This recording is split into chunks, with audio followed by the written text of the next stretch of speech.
Robert Henderson had built his fortune in commercial real estate, but success had cost him dearly. His wife, Margaret, had passed away 3 years ago, leaving him alone to care for their 7-year-old son, Tyler. The boy had cerebral palsy, which affected his legs and made walking difficult. But it was Tyler's bright smile and curious mind that Robert treasured most. At 52, Robert found himself overwhelmed. His business demanded constant attention, and Tyler needed care that Robert, despite his love, couldn't always provide. He'd tried several caregivers over the past year, but none had stayed long. Some found Tyler's needs too demanding. Others seemed uncomfortable around a child with disabilities.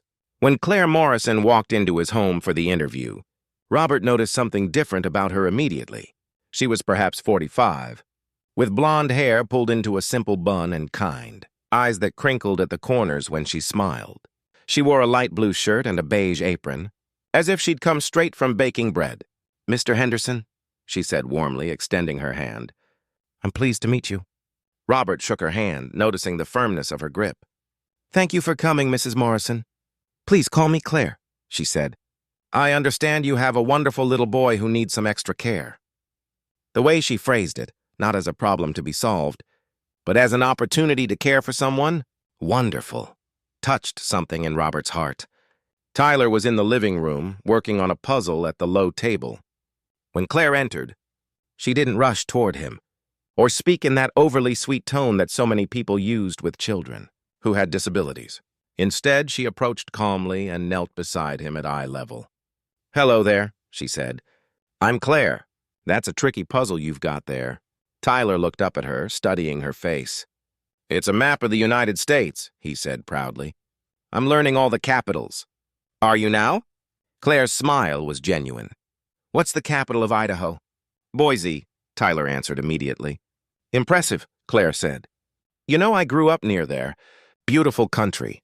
Robert watched as Tyler's face lit up. And for the next 20 minutes, Claire and Tyler talked about geography, about clouds, about Tyler's favorite books. She never once asked about his disability or treated him as fragile.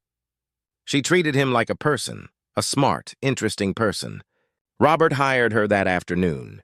For the first week, Robert came home early each day, wanting to ensure everything was going well. Each time, he found Tyler happy and engaged.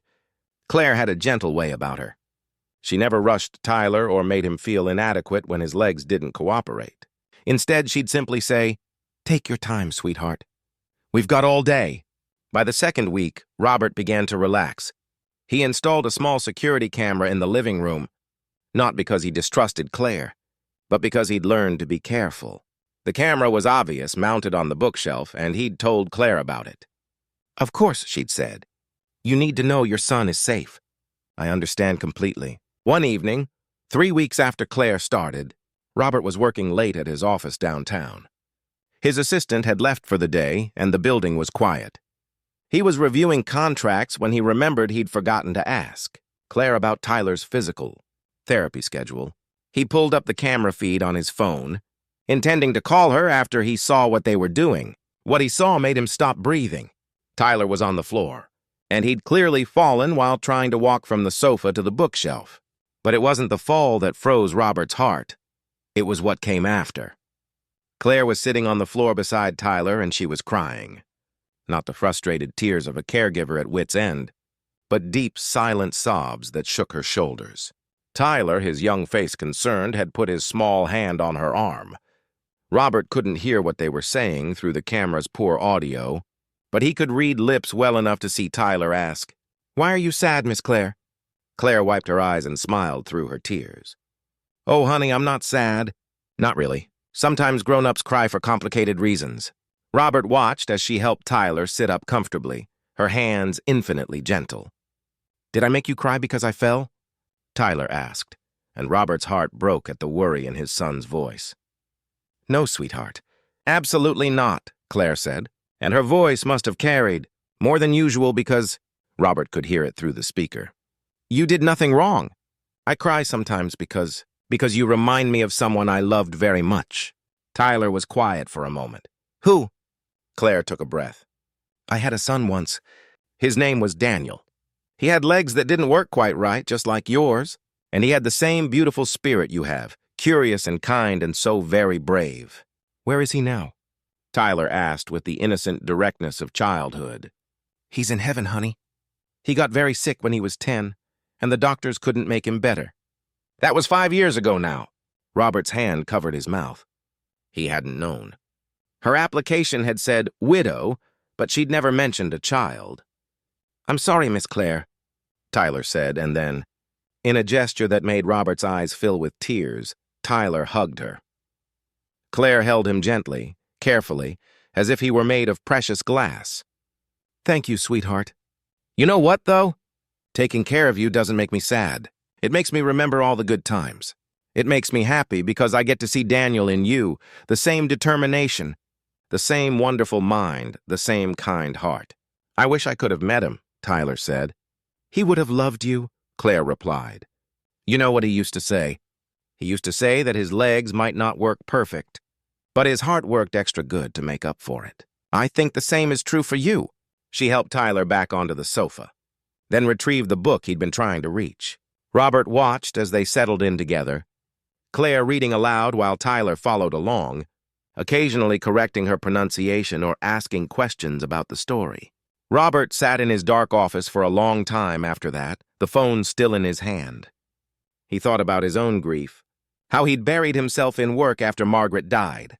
He thought about all the caregivers who'd seen Tyler as a job, as a responsibility, as a challenge. But Claire saw him as a blessing, a living connection to the son she'd lost. He thought about calling her, about saying something, but what could he say? That he'd been spying? That he'd witnessed her private moment of grief? Instead, when he got home that night, he found them in the kitchen. Claire had made cookies, Tyler's favorite, oatmeal chocolate chip. And Tyler was sitting at the table, flour on his nose, laughing at something Claire had said. Daddy, Tyler called. Miss Claire taught me how to measure ingredients, and she says I'm a natural baker. Is that so? Robert said, meeting Claire's eyes. Her eyes were still a bit red, but her smile was genuine. He certainly is, Claire said. He's got excellent attention to detail, important quality in a baker. That night, after Claire had gone home and Tyler was asleep, Robert sat in the living room, looking at the photo of Margaret on the mantel. I think we found the right one this time, he whispered. Over the following months, Claire became part of their family. She never overstepped. She was always professional, always appropriate. But there was a warmth to their home. Now that had been missing for 3 years. Tyler thrived under her care.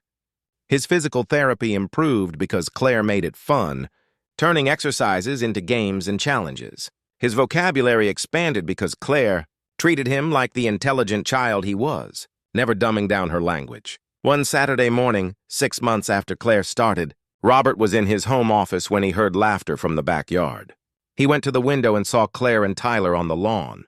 She'd set up an obstacle course with pool noodles and chalk lines, and Tyler was navigating it with his walker, Claire cheering him on like he was an Olympic athlete. You're almost there, Tyler. 3 more steps. You can do it. Tyler's face was scrunched up in concentration, his legs shaking with effort, but he kept going. When he reached the end, Claire whooped and danced around him, and Tyler laughed so hard he nearly fell over. Robert realized in that moment that he'd been wrong about something. He'd thought he was hiring Claire for Tyler, but she was healing them both. Tyler, who needed someone to see past his disability to the remarkable child within, and Robert, who needed to see that life could still hold joy. That evening, after dinner, Robert asked Claire to stay for a moment after Tyler went to bed. She nodded, a slight worry crossing her face. Is everything all right? She asked when they were alone in the kitchen. Robert poured 2 cups of coffee and sat down across from her. I need to be honest with you about something, he said. A few months ago, I was working late and I checked the camera feed. I saw you and Tyler talking about Daniel. Claire's hand went to her mouth, her eyes filling. Oh, I'm so sorry. I should have told you during the interview, but I was afraid if you knew I had lost a child with special needs, you'd think I couldn't handle the job, or that I'd be too emotional, or... Claire, Robert interrupted gently.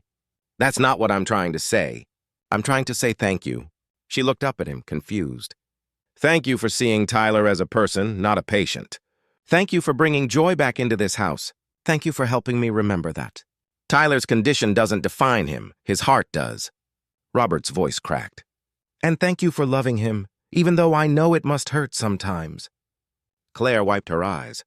It does hurt sometimes, she admitted. But it's a good hurt, if that makes sense. It's the hurt of remembering love, not the hurt of losing it. Tyler reminds me every day why Daniel was such a gift. And caring for Tyler, it's not just a job for me, Mr. Henderson, it's an honor. Robert, he said. Please call me Robert. She smiled through her tears. Robert! They sat in comfortable silence for a moment, drinking their coffee. Outside, the evening was settling into that soft golden hour before dusk. Robert thought about how life had a way of bringing people together when they needed each other most. You know, he said finally, Tyler's birthday is next month. He'll be 8. I was thinking of having a party here, just a small one, with a few kids from his class. Would you help me plan it? I would love that, Claire said warmly. The party was a success. Claire had the brilliant idea of making it a science discovery theme. With simple experiments the kids could do together, Tyler was in his element, explaining chemical reactions and demonstrating how vinegar and baking soda made a volcano. The other children, some of whom had been hesitant around Tyler before, were captivated. By the end of the afternoon, they weren't seeing Tyler's walker. They were seeing their friend, the kid who knew everything about science and could make them laugh. As Robert watched Claire help Tyler blow out his candles, he felt something shift in his chest. Not romantic love, it was too soon for that, and he still carried Margaret in his heart, but a profound gratitude and respect. Claire had given them more than childcare. She'd given them back their lives. Years later, Robert would look back on the day. He checked that camera and saw Claire, crying as the turning point. It was the moment he learned that the best gift you can give someone isn't perfection. It's understanding. It's meeting them where they are, with all their scars and losses and fears, and saying, I see you, and you are enough. Claire continued to work for the Henderson family through Tyler's elementary, years and beyond. She was there when Tyler won his school's science fair in 5th grade. She was there when he graduated from middle school with honors. And she was there, tears streaming down her face, when Tyler took his first unassisted steps at age 15 after years of physical therapy and determination.